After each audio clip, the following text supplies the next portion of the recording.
Polymetallic says its Nisk project has the potential to be a polymetallic super giant. The company is also eyeing an NYSE listing. Terry Lynch is the CEO. Terry, welcome back to mining.com.au. It's great to be here, Mike. Thanks for having us on tonight. You had a news release at the end of September. You had some drill results to announce. Tell us about it, Terry. Yeah, so that was the first hole of the summer program. So we had 34 holes in all, drilled 17,000 meters. So we reported on the first five, a couple of really strong holes, much bigger thickness than we thought, and great grade, 4.5%, 20 plus meters. So really sort of epic stuff. And then we had the line zone extension, which was, sort of proved the line zone has gone out another 100 plus meters.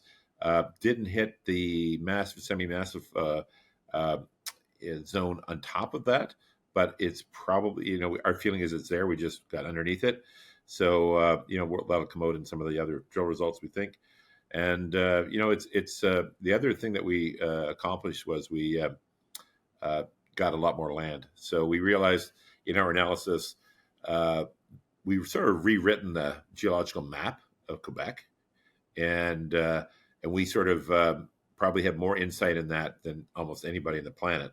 So we recognize that there's a geological, geophysical, and geochemical signature to what we had discovered.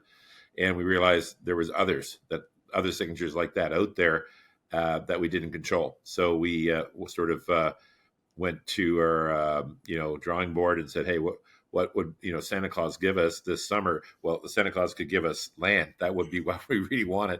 So we went out and we made two distinct deals. We made a deal with Lyft, acquired almost 360% more land from Lyft directly, and it was a good trade for both sides. They be very tough for them to start exploring on that, and they we tried to buy it in cash, but they wanted stock. So they're smart guys, so that's fine. We gave them the stock, and they're part of the team now. And then we've been angling for a long time to get the hydrolands, which were immediately adjacent our discovery of the line zone, which is sort of blew our stock up. And it had a restriction on it from Hydro-Quebec that prevented anybody from claiming it. And yet it was a restriction that no longer had any business reality. And so we went to our friends and partners, James Bay Cree, and we asked their help in getting the Hydro Quebec to lift the restriction and return the land back to the province for staking. And they agreed. And after some, bureaucracy and whatnot that would normally take, it just took some time.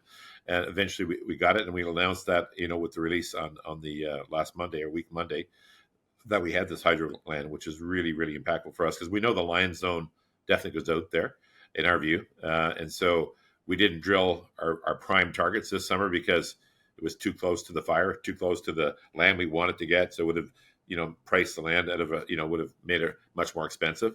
So we're certainly stoked about the land we got. And we got not only the extensions, but we got also staked another swag of land there. So super, super happy about that. So yeah, it's been a great summer for Polymetallic. Talk about stock catalysts over the next 12 months, Terry. Yeah, so obviously, I think what drives all resource companies is resource value growth. That happens in two ways in resource companies. One is you just find more material, more tonnage, more grade. So increase the metal in the ground, the in situ. So that's number one thing, and we're going to be doing that. Second thing is the commodity expansion. So since last February, when we did the financing, our line zone is 45% copper, 55% precious metals. The copper is up 6%, precious metals is up 50%. The stock's just a little bit more than flat. I think we did the financing at $1.45, it closed at $1.50 today. So we think that resource expansion hasn't translated to the stocks yet. And, people sort of are a bit, confused and think, gold stocks have doubled and your stock's up a lot. And, maybe I missed it. It's like, guys, it's not even at the start line yet. It's so early, that the net present value is actually way better today than it was a year ago, for all of these companies that have got resources in the ground. So, that's what people got to wake up to. It's a tremendous time to be looking at investing in mining. And, obviously, we're pounding the table. So we're out in California. I've been did a week's worth of tours here. I was in London last week, and it's time to take a really solid look at all your resource favorites and double down, put more money in. I think. Terry, thanks for your time. Great. Cheers for now.